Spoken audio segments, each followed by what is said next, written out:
Good morning, good afternoon, good evening. Whenever you're listening to this, welcome back to our podcast, Hidden Points, where we discuss our hidden points hidden pointers tied to career services and professional development. So thanks for joining us today. We have another person on the table. If you didn't notice, typically we have two people, but we have a fantastic guest, and we'll be introducing them very, very shortly. But my name is Kevin Huang. I'm currently one of the career coaches for the Career Center at UNT here, specifically serving the College of Health and Public Service. Specifically, I say that a lot, right? But criminal justice, emergency administration planning, nonprofit leadership studies, and urban policy and planning. Go for it. That was a tongue twister. Okay, yeah, there you go.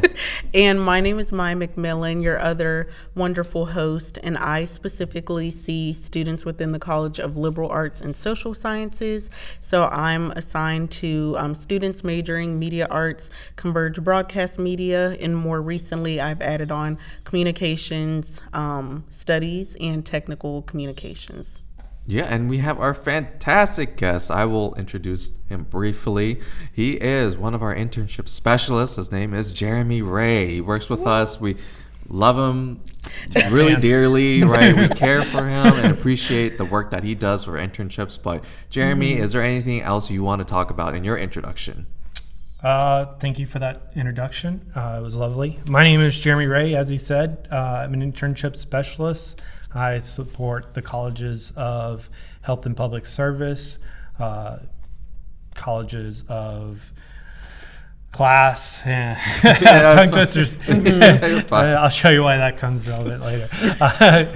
Liberal Arts and Social Sciences, and Education. and the Department of Education. Yeah, that's a lot of colleges that you serve. I mean, we only do one each, essentially. If you're just serving all three, that's a lot. How does he do it? I don't know. Yeah. But so we brought on Jeremy because he's a very dear friend of ours, but also specializes in our topic that we're going to be talking about today. And the topic and title of this podcast is Introverted in an Extroverted World.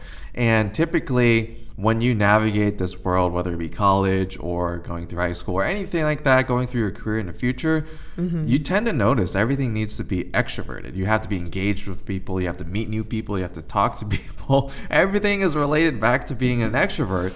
But how does that function as an introvert? And I think Jeremy has a really fantastic perspective today to bring to the table, as well as kind of our perspectives. For example, I identify as an introvert. I mean, it might not sound like I'm an introvert doing this podcast, but there's a lot of energy being exerted for this. So I'm an introvert. Maya, on the other hand, is an extrovert. So I gain energy off of things like this, off of socializing and being around other people. That gives me energy. And Jeremy is... I'm an introvert. Very much introverted. I used to write down my responses to people's my questions, so I can plan the whole conversation out. Very much an introvert. I feel that, yeah, for sure. And we're gonna kind of dive deeper into his perspective and also all of our perspectives on how we engage with career development, but also our career journey and how you can use that and utilize that as a way to connect, or also use it as a resource and how you can better improve how you engage in an extroverted manner. Yes. But we'll see. So Jeremy, thanks for being on the podcast today. I think the first question we have, and I'm very curious to hear about this, what does being an introvert look like for you on a day-to-day basis? I think that I'm not going to be the first person to jump up and say an idea. I will sit back and kind of watch everybody and sort of get everybody else's ideas before I put my idea first. And I've kind of looked to see how everybody takes my thought, and then I think that has a lot to do with the comfortability of my future ideas being presented to that group. I definitely see that because Jeremy is a very bright and intelligent person, and very necessary for our career center to function, and brings a lot of great ideas to the table, right? And but great not at what he does. Not like out loud on the spot. Right. But later on, when you have a conversation with him, he just provides such good insight and perspective, Right. that it's something that's necessary for our team to be cohesive, I feel. I remember when I first started the job thinking like, Jeremy's quiet, he's quiet. But once you get to know him, he slowly, opens up and comes out of his shell. Not that he was in his shell, but it's a matter of knowing first who he's socializing with and who he's talking to. Yeah, but that's valid. I feel that same way too. Like, I don't jump up and say like what I'm thinking immediately. Definitely not. I do not. I will just be that person just sitting and listening. I think it's a key thing with being an introvert. You're just listening and evaluating and trying to understand what's happening before you do anything. Right? Can you touch a little bit more upon that, Jeremy? I think when I get into let's say if that first response was negative and they went and like that dismissed that idea, then I would kind of understand that culture as being kind of negative, and it would take me just a little bit of more of a deeper dive to understand those people. But that doesn't mean that I won't definitely give my opinion. So once I get to know, let's say like a week or two into that new job, I'll be that person because of other aspects of my life. I'll be that person that tells you what I think and, how we can gain from my experience. But at first, I'm not going to be, the bubbly, lots of energy kind of stuff because, like Kevin said, it takes a lot of energy. And at the end of the day, you want to make sure that you have energy to maintain. To save. We've got 8 to 5, but you work, but then you've got a lot of other hours in the day. Right. So if you don't have To any do other energy left in the day, then for other responsibilities. That's so true. And I think too, it's important to note that, just because like Kevin and Jeremy are both introverts, that does not exactly mean that they are the same person or that they, behave or respond in the same way. Because when I first met Kevin, he wasn't exactly quiet, which is why I thought he was an extrovert because he was very social. And we were probably in a setting that you would have expressed as typically not your favorite, and it's a setting where like you're forced to talk to people, the room is full of people you don't know. He was still fairly new in his role, so but I just remember thinking like you were very social, so I thought and assumed you were an extrovert. I don't know if this is the same for you, Jeremy, but I feel like as an introvert, you just have to learn the ability to be social and being engaged. Even if it drains you, it's just a part of the world, and we have to like kind of transform ourselves almost to work with it. I don't know if that's similar for you, Jeremy. Think of it like a 8th grade dance with like you're uncomfortable at first. You want to make sure that you get to the other side to go dancing, but it's going to take that leap of faith, but when you do that, you have a little bit more fun. You get to know, the people. And so I think those type of engagements, as long as you if you're comfortable to be uncomfortable, then that's where you can grow as a person. I agree. That's a good point. And Maya, obviously you're extroverted. What does that look like for you? I mean, just to get that perspective too. Yeah. I would say, so kind of like what I touched on, like I get energy from being around people. And I do have my moments of being an introvert where, I'm like, I don't feel like leaving the house today. I don't feel like talking to anyone today.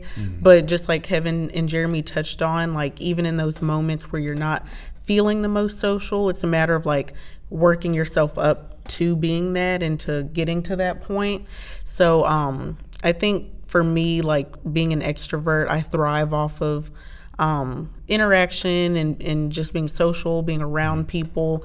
But I find more comfort in being around people that like I know well and that I, trust and am comfortable around. And even if it's like a room full of people I don't know, even though I'm dreading having to like, push myself to make small talk and talk to people, I guess I could, like I can still do it with ease. It's a matter of working up to that. Yeah. Yeah, definitely, for sure. Yeah. And I guess too, I would also touch on, I don't know if we'll even get to this point, but like when it comes to, being outside of work, like I always say, I don't like being in the house. Like if I've been in the house for a full day, I feel like, okay, I need to go out and do something. I can't be here. I've been sitting all day. Let me get out. And I know introverts would probably 100% disagree with this. I am okay with staying in Yeah. every single day. Sure. I am okay Yeah. with not leaving Yes. the house. I think I would be that one person on a desert island that says, just leave me alone. And Yes. Exactly. yeah, I think that I used to, as a little kid, I used to ask like silly questions to get like the party started and then just walk away. I had my moment and that's all I needed. That's all you needed. Yes. Yeah, you got your few words in. No, I'm here for it. Yeah. It definitely looks different for everyone, and in whatever setting, like work, personal life, especially like on a campus, like being in student orgs can really, bring out the social side of someone. But for introverts too, like especially for you all as students, we always talk about involvement and pushing yourself to get out of your comfort zone. So that can be really challenging and nerve-wracking if you're an introvert, because you're like pushing yourself to meet people, to join orgs, to be social. So I think it also comes with practice and learning how to like Jeremy said, being comfortable with being uncomfortable. Yeah, for sure. So next question. Next question. So perfect segue. Jeremy, how do you balance working professionally with your introvert identity? I think that comes through a lot with networking. So when I network, I meet all sorts of different people and I get to know different ideas and thoughts.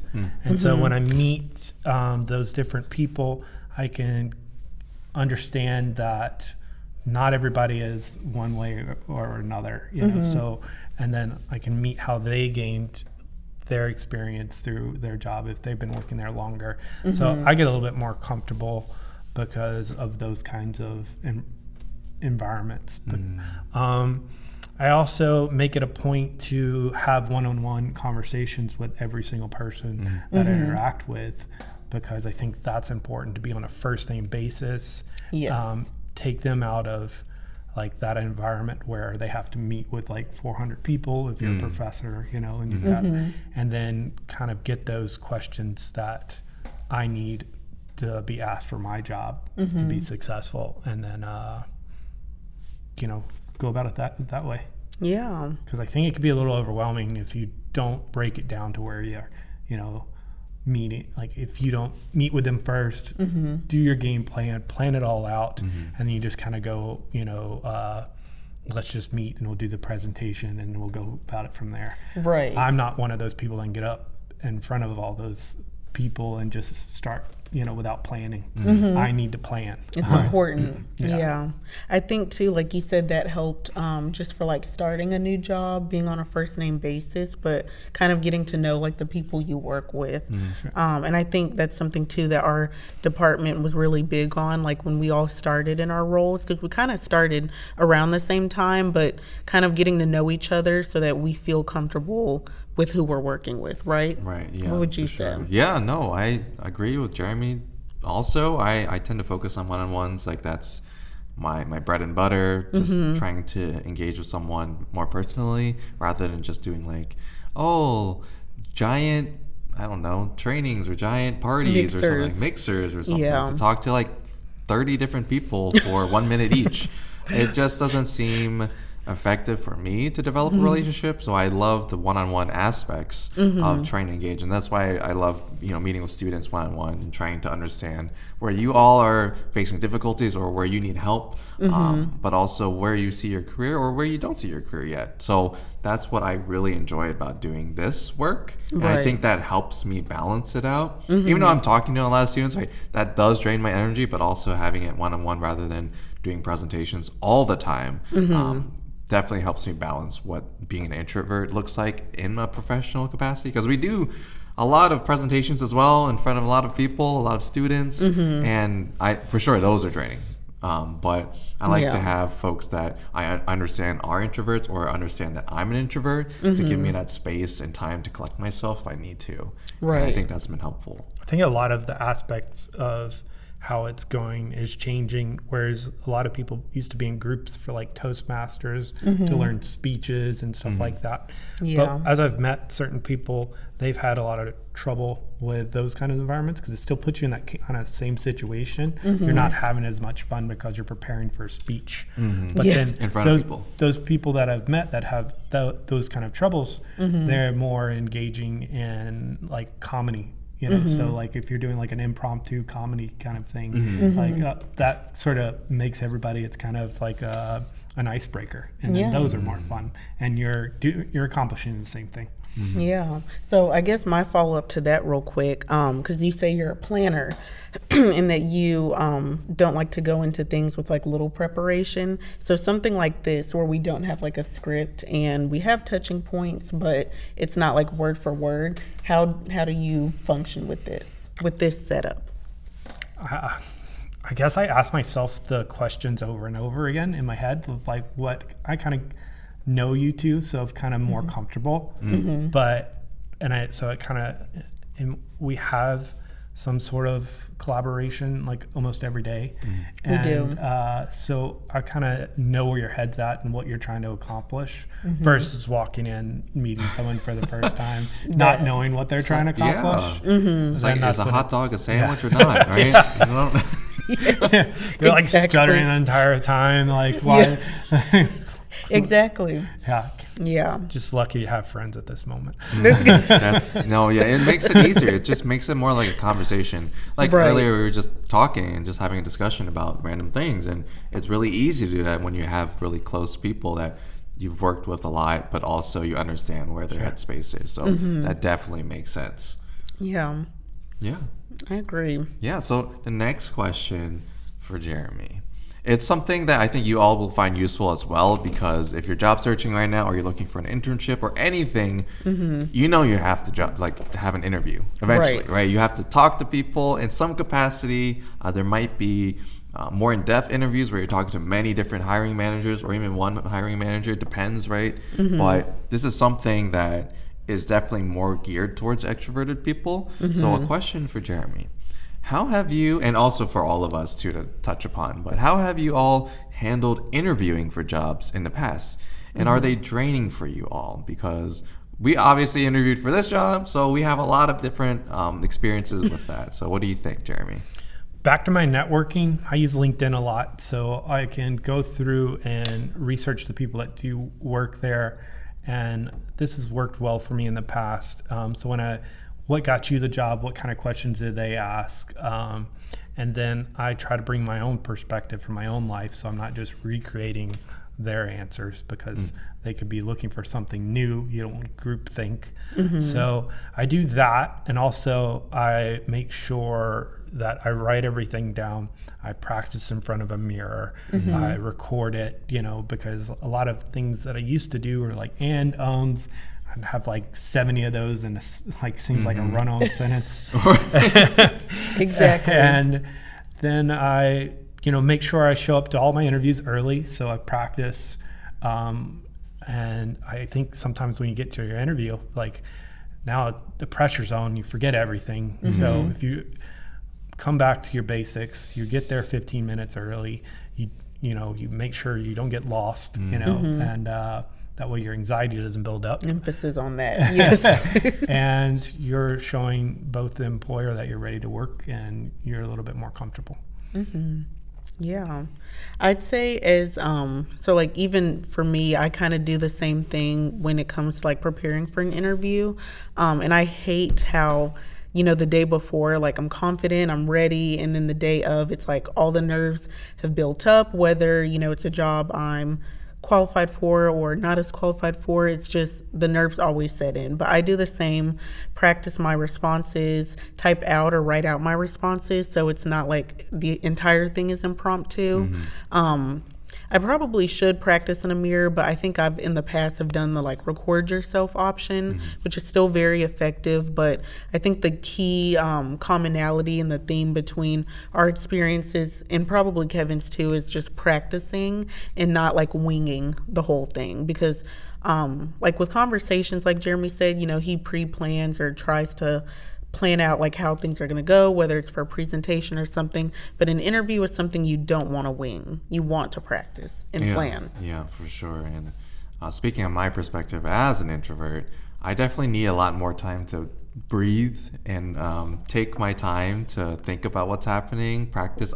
I honestly practice in the car. I'll just start repeating my answers to questions in the car as I'm like commuting somewhere or going somewhere. Shower is a perfect spot. You know how there's like singing in the shower? You can practice. I know it's boring, but you can practice interviewing in the shower. So you can take that chance and just keep practicing. But I think as an introvert, for sure, there's just a lot of energy is going to be invested in that time period, and it might burn you out. So it's important to really rest yourself fully in different ways to get ready for it, and really practice, like Jeremy said, really extra practice. Yes. Even this, like talking right now, is like I have to practice it, right? And I think too, were you gonna say something? No, you go ahead. I think too, like for me in the past, like when I feel those nerves kicking in, I try to think of it like a conversation, because when I think of it like, okay, I'm talking to an acquaintance or a friend, that makes me feel less nervous. But when I think about I'm talking to a professional for a job I want, that's when I'm like making myself anxious, if that makes sense. So it works. It's different for everyone, but definitely practice. Hashtag interviewing in the shower. Hashtag interviewing in the shower.